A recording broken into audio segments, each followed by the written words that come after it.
We've been talking about cool and its ramifications and how it applies to the hip scene. But maybe you could give us some examples now of the opposite of cool, uncool. Just exactly what is uncool? Yeah, we already have some thoughts on that.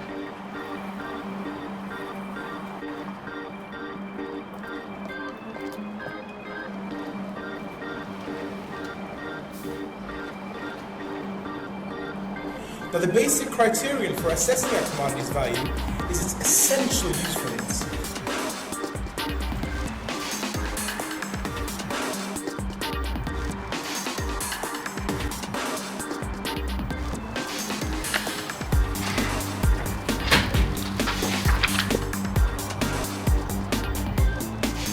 The first thing I'm going to talk about, that you find your own stance, and it's really important that you find yourself in this.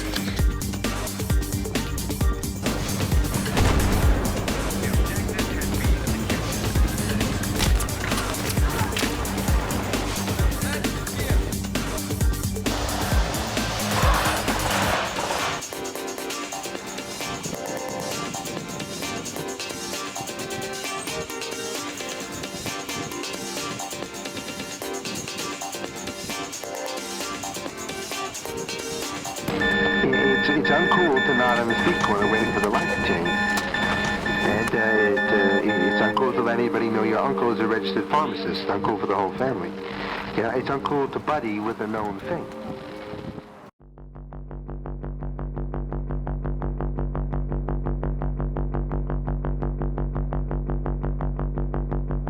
According to me, the way I understand it is that it's people who have like difficulty for concentration. I would say, yeah, I mean, he just has lack of concentration, that's it. ADHD is when you have a problem concentrating. I don't know how to explain about easily, like they can get angry easily. Or you could have a lot of energy and not knowing what to do with it, basically. From my point of view, well, ADHD is a person that cannot really concentrate. That's basically what I know. What is ADHD? It is a neurological disorder that is a combination of different factors that all have to gel together for somebody to be diagnosed with it. That you have problems with starting, planning, finishing, concentrating, and time. That time is not, it's different. That you're more optimistic with time or something. It can be a lot of energy, which is very good if you just get the student to want to do something, because then they can do miracles.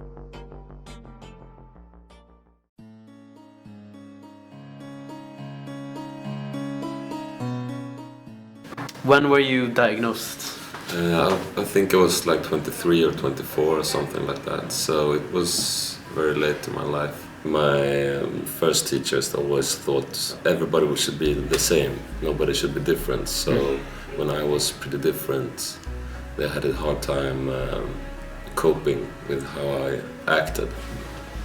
I was always fooling around. I had a hard time concentrating. I didn't listen that well.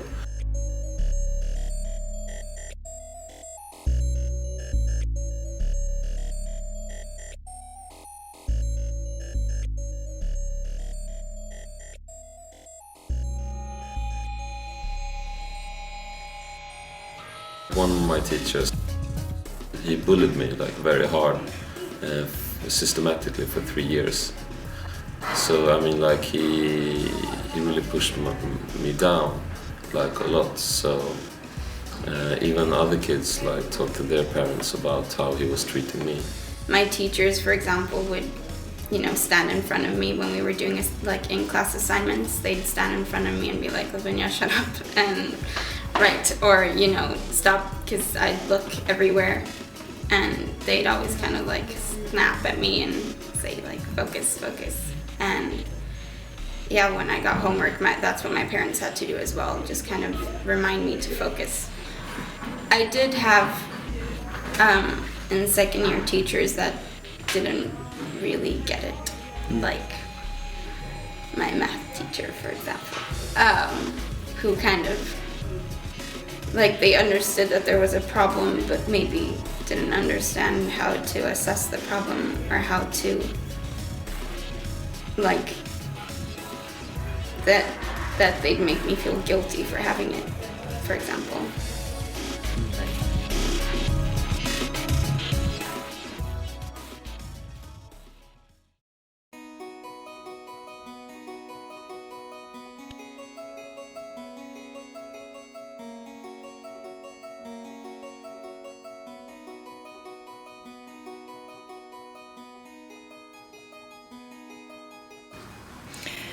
No, not at all.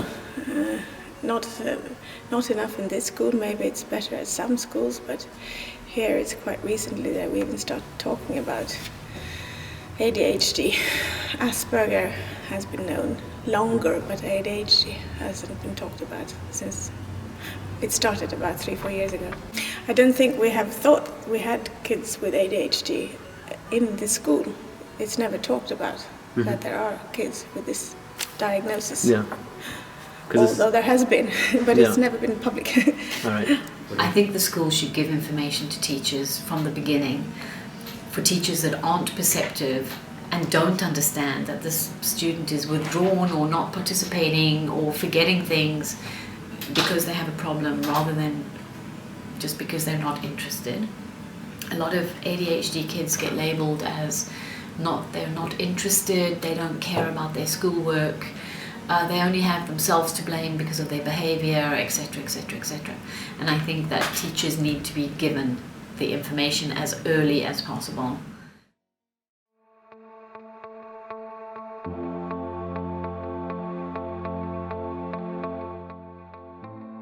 I was very bright though, so I was always good at helping other kids, especially in math. I was always good in math, but I never delivered in time. Always took my time on tests. I could never be the first one delivering a test because I just sat there and had a hard time concentrating. So it was always easy to me to understand. It didn't show in my grades because I had always. It was always easy to me to understand things and help other kids and help them get good grades. I was always like in the top class. But when it come down to doing the tests, I couldn't concentrate. So I always ended up with like low grades. I think once the school realized that, like, people have problems, they're like, oh, maybe we should get a teacher for that. So I think that's good. But yeah, at first the school kind of didn't know what to do. Yeah, and I thought, I was the only one. My name is Maria Sokowiak, and I work at Kungsholmens gymnasium as a special needs teacher or a study counselor or whatever. I think it is a little bit different from student to student, so it takes time to know a certain student. Some students really need to just get started. Some students really need to be stopped when they float away too much. No names. Some students, different students need different things, and it's getting to know the student, and in that environment, finding that this helps this student, and this helps some of the students. And it's very different from student to student. Most of the help is organizing. Organizing in what order to do things that they feel that they have too much to do, but also organizing essays or organizing speeches or organizing anything. And then very often at this school it's a 10-15 minute talk, and then after that they go and do it, and then they come back and then we continue with the work. Right. And also it's providing a place to sit and work, because very often people have problems getting work done at home. Okay, I'll tell you about the first student I met in this school, and he came to me and he said, I have to do a speech, and it's on Fröken Julie, and it's on the forward to Ett drömspel. by Strindberg. And I thought, oh my God. That's 25 years ago I read those plays. And I mean, I am a Swedish teacher and I should know it, but I do not know it. So I said to the student, could you tell me about it? And he talked, and he talked, and he talked. And then from what he said, I structured it to, and I said, you've talked about the way he looks at women and the way, I can't remember what it was. And so I gave him 3 points that he talked about. And then he left me, and 1 hour later he came back with a speech for 3 minutes.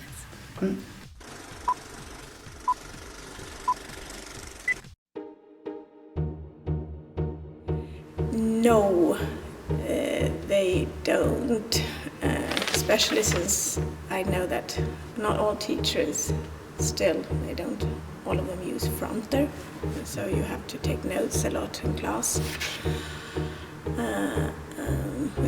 which can be a disadvantage if you have ADHD, but also when it comes to grades, how you're informed about, or evaluations, how you're informed about your performances, it's often done orally, and you don't get it clearly written down, and if you don't get clear feedback on what you have to improve, it's very difficult to improve, so you don't have the same chance of developing as if you have ADHD, I think. I think that they have a much more difficult time succeeding in a traditional classroom.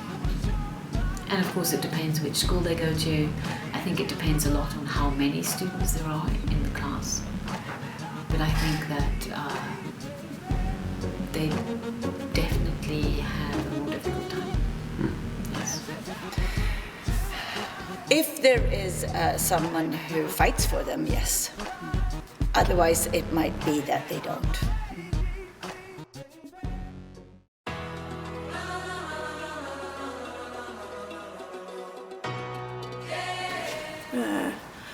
I know that you're better at identifying with other people. You often have more empathy than other people.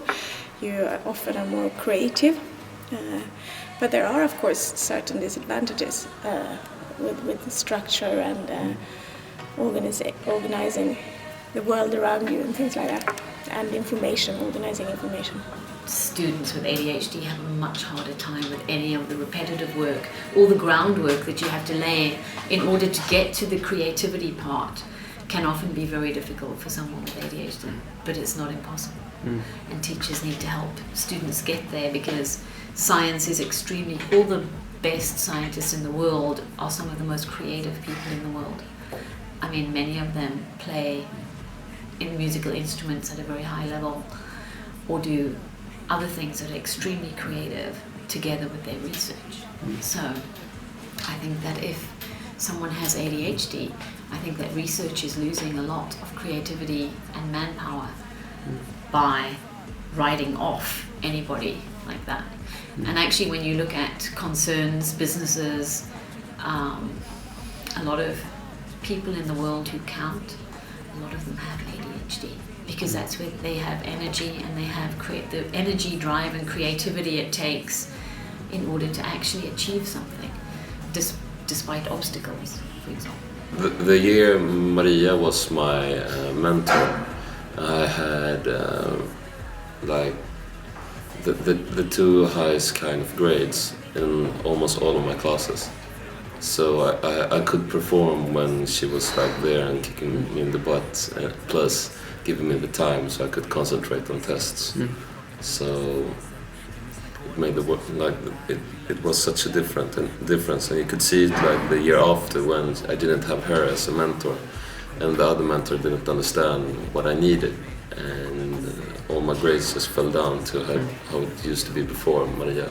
Well, she helped me by, helping me organize all the different assignments that I had, and sort of just brainstorm over things and how to structure assignments, because that's hard, and to get me started with assignments, because that's even harder. So she helped in that sense, and then she was also very helpful when communicating to teachers and helping me like tell the teachers like, yeah, she's having problems, so maybe don't be too hard on her and stuff like that. Like, and she was very supportive and positive, and yeah. I think so. Some students have to kind of hit rock bottom before they understand they need help, and some people understand that help is always good to get, so why not take it when it's there? And that's a different attitude to things as well. I think it's a lot on how you see yourself. I mean, if you think that I have to do this by myself and then you're gonna have to hit rock bottom before you take help.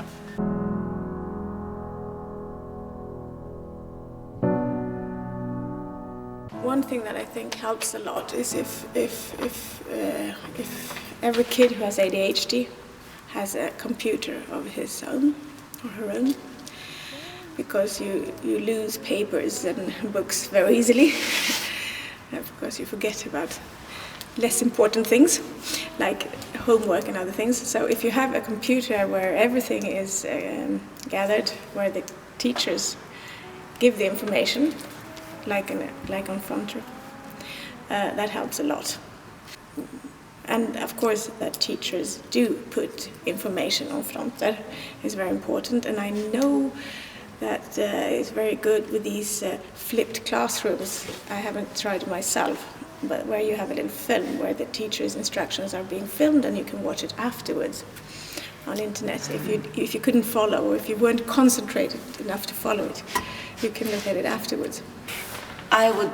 One thing that I burn for is that one essay could be written for many subjects, so that people who have difficulties focusing or need more time or could put all the effort into one essay and put in lots of knowledge in that, like both history and English and maybe social studies or whatever, so that less workload.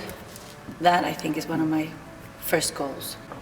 And then I would love to have a better computer system so that it would be clearer for the students, easier to find, what you need to be done and to find if you've missed something. If you're dreaming yourself away and you miss a couple of sentences, that there should be somewhere where you can find it. And some student teachers are really good at giving it and putting it in front of her and it's clear, and some have difficulties with it, and that's because the system is really bad. And if we had a good system, everybody would be able to do it. Mm-hmm. It would help everybody. There's not one thing that you do for ADHD that isn't great for everyone.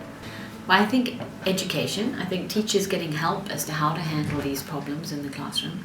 I think more so for teachers in mellanstadiet than gymnasium in many respects. One is because in gymnasium, very often kids with ADHD have kind of calmed down. You're not always dealing with the hyperactivity problems that you see when kids are younger, because very often the hyperactivity kind of calms down with age, even though the concentration problems are still there.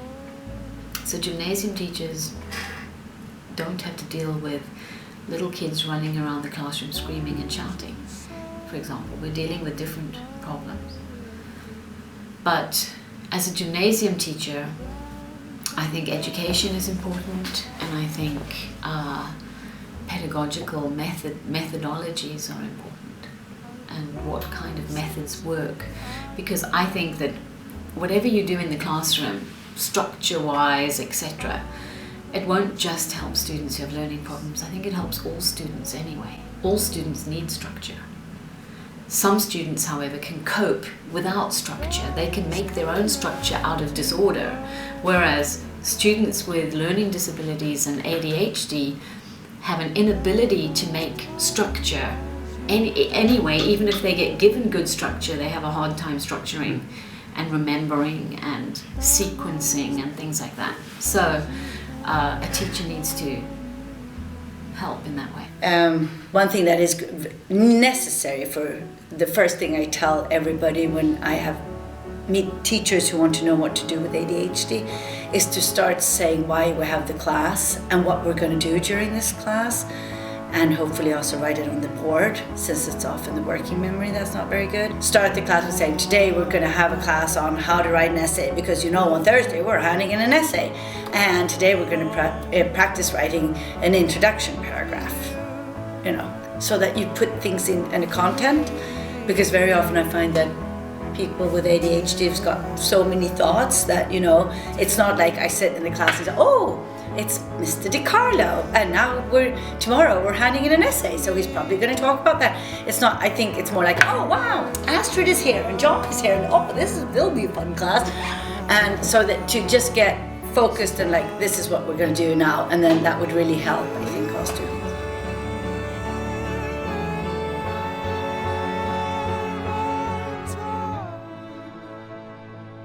Like the first real help I got for just my personality, I guess, was from Maria. And she helped me a lot in different things. She was there for me from day one, and she did things that no other teacher, I guess, ever would do. So it was incredible for me. It was a good feeling like somebody maybe didn't understand you, but they cared, and it didn't matter that they didn't understand you. They just respected you and gave you the things that I thought I needed. She gave me. So she was really helpful. She could feel that, the vibe between us. She could just feel what I needed, and she helped me a lot. Jag heter Mikael Mur. Jag jobbar med att förlösa ADHD som en tillgång för andra människor som inte vet om hur de använder sin ADHD som en begåvning.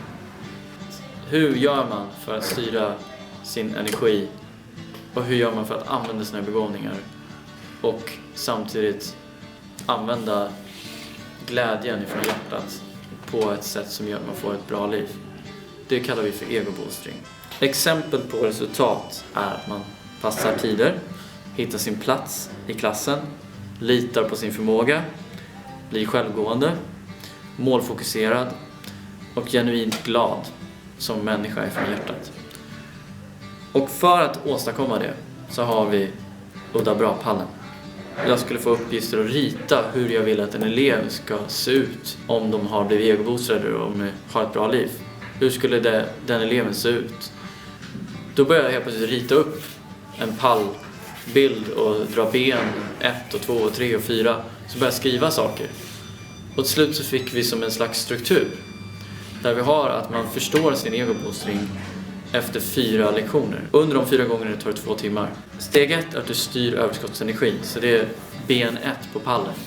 Steg 2 är att du finner förebild. Och det kan man göra hos människor som man hittar på YouTube, eller det kan man göra hos människor som man träffar i livet eller sina föräldrar. Det väljer man själv. Så börjar man hitta sitt egna mönster av beteende. Och då hittar man att man vet hur man ska träna och vara sin egna förebild till sig själv. Därefter förstår man sin särbegåvning. Och då kommer man till de här egenskaperna har vi funnit gemensamt hos människor som har jobbat med, som har varit på X-Cons, som har varit på Situation Stockholm och som har varit pionjärer eller paradigmskifteskapare i svenska näringslivet. De har haft de här egenskaperna. Och de som vi träffar som har ADHD, som till slut får koll på att de har någonting bra och de börjar se och använda sin ADHD på bra sätt. De börjar använda de här egenskaperna. Så om jag till exempel, det står så här, i rörelse mentalt och fysiskt, som är nummer 6. Om jag sitter på sängen hemma och jag börjar tänka på att en lärare sa att du kan inte skriva en bok eller något sånt. Men sen så springer jag ner till tåget. Och genom att jag bara är i rörelse så byter jag till att jag går in i min egna begåvning. Och då kanske jag helt plötsligt börjar skriva när jag sitter på tåget. Och sen så gör jag det varje gång som jag åker tåget. Så börjar jag till slut ha skrivit en bok. För att jag utgår från min begåvning. Det är ett sätt att styra energi. Ett annat sätt är att jag till exempel passionerar entusiasmen. Jag hittar i vad som helst jag lär mig en känslomässig förtvivlan till att någonting är fel. Mitt livsexempel var att en lärare skällde ut mig och sa att du ska få IG på din engelska uppgift för du har skrivit VG, och då berättade jag att jag hade en tutor. Jag pratade rakt på intuition. 11 sidor uppsats och en annan skrev det på datorn. Jag pratade helt strukturerat, helt linjärt, helt liksom grammatiskt rätt. Men jag la inte till kommorna och punkterna själv. Och den förtvivlan av att den människan sa du har inte alls, och då var det dyslexi som den personen trodde att jag hade. Men jag fick en förtvivlan, känsla och skam över att jag var jag. Och den känslan vände jag till att ingen ska få uppleva det jag upplever. Och därför sitter jag nu och gör det jag gör och jobbar med det jag gör. Så det är att förstå sin särbegåvning. Och det är ben 3. Och steg 4, det är självrespekt. Och du får finnas precis sån som du är. För mig handlar det om att jag får ha min energi. När jag sitter och känner att nu är det någon som bråkar här utanför i klassen. Och läraren säger att nej, alla ska sitta och göra mattelektionen. Om jag springer iväg då är det för att jag bryr mig. För att jag vet intuitivt kanske hur jag kan göra någonting bra så att de slutar bråka. Den gåvan är att jag respekterar mig själv. Om någon kommer och märker att jag ger tips och går fram till någon på tunnelbanan och hjälper någon få en kontakt till skivbolag som är artist, går fram till någon annan och hjälper den andra människan få kontakt med någon som är politiker så de kan göra sitt miljöprojekt och helt enkelt gå omkring och hjälpa människor. Men jag till slut känner själv att jag inte hjälper i mitt egna liv, jag hjälper inte mig själv. Då respekterar jag mig själv om jag sätter gränser på hur mycket jag hjälper i olika situationer. Och det är en grej man måste styra. Ett annat sätt att respektera mig själv är att jag tittar på de här begåvningarna och fokuserar bara på mina begåvningar. Jag utgår bara från mina begåvningar. Jag struntar i att sätta mig med ett papper och sen så kanske någon säger att du måste öva på att sitta still nu i 2 timmar och sitter jag vid en bänk för att sitta still. Och istället struntar i allt det och tar allting med en nypa salt. Tar allting som att man bara skakar av sig. Då har man gjort de 4 stegen. Då kan man ställa sig på sin udda bra pall. Och då kan man stå stadigt på jorden. Och då utstrålar man storhet. Då utstrålar man en slags självsäker bild av sig själv till omgivningen. Den energi som vi med ADHD har måste vinklas mot något vi brinner för, annars blir det kaos. Vi sitter still och kommer i tid så länge vi respekterar oss själva och våra begåvningar. Det handlar inte om något vi behöver lära oss utan att tillåta hur vi är. Vi som har den här begåvningen vågar se vår begåvning när vi träffar andra människor som lever i begåvningen. Vad är skillnaden på att se en människa som funktionshindrad och som särbegåvad? I think as far as teachers go, I think tolerance and respect is 2 of the most important words you can have in your classroom. And if a student is acting in a way that you don't understand, it's much better to go to the health team and ask, or to go and talk to that student directly, rather than just writing them off and labeling them as, oh, that's a hopeless case, a student can't do, science or math or English or whatever it is, or that student's just hopeless, they don't care, they're just sitting in the classroom and they're doing absolutely nothing. Or they're skipping school and they really don't care. I think that teachers need to care. Teachers need to go and find out what the problem is, because young people often are unable to communicate that, actually. That's the thing. Everything that helps people with ADHD helps everyone else. What is wonderful about my job is that I get to do all these different topics. I mean, everything from quantum physics to psychology to philosophy. Jag skrattar högt och alla tittar på. Hela bilden är rätt vag, men jag vet på denna dag jag hade lyckats lära mig att gå. Men i samma ögonblick som jag för första gången gick föddes en iver eller rent utav ett tvång. Direkt som foten sattes ner ville jag göra någonting mer. Det var dags för mig att sätta av i språng. De fattar säkert att jag föll och att balansen inte höll, men fattade det gjorde inte jag. Jag stod på en dammfull pladask, jag låg och krälade som en mask. Så skrek jag utan ord, skrek emot vår jord. Ge mig ett ADHD, stämpla mig i pannan så att var och en kan se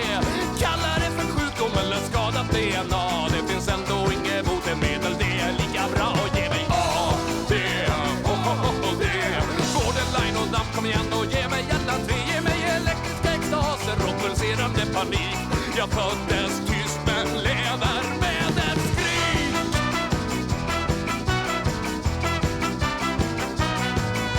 I början av mitt liv kallar man mig för kreativ. Då såg man energin som någonting gott.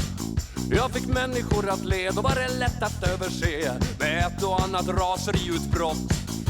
Men snart är tonen tvärare från päron och från lärare som sa du måste kunna sitta still. Men jag svarade, vad fan, sitta still är klart jag kan. Det är dessvärre ingenting jag vill. Och när jag en gång tatt beton, då startade min revolution. Och ingen skulle någonsin mer få säga vem jag var. Jag var en enmansmonarki, obegränsat fri. Och hade någon problem med detta kunde de ju alltid sätta på mig. Ja, det, stämpla mig i pannan så att var och en kan se. Kalla det för sjukdom eller skadat DNA.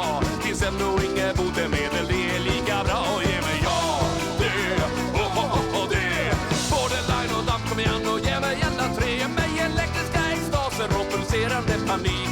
Jag föddes tyst, jag lever med ett skrik. Jag är en pajas och en clown, jag är en fiolspelande fan. Sätter ditt hjärta och vårt samhälle i brand. Jag steppar runt på ömma tår, vill jämt ha mera än jag får. Räck med ett finger ska jag bita av din hand. Jag rusar genom livet, passionerat, överdrivet. Jag är en tjur på schack i en porslinsbutik. Jag är som månen full och rund, jag är en rabiesmittad hund. Jag väcker döda och jag trampar över lik. 220 mil och puls, jag reagerar på en puls. Jag trampar över varje gränsbarriär. Jag vill inte skrämmas men jag vägrar också skämmas för den människa jag var och den jag är. Jag hatar hett, jag älskar fritt och av och på och svart och vitt. Kanske är jag sjuk, för vet väl jag. Mitt diagnosalternativ är att jag faktiskt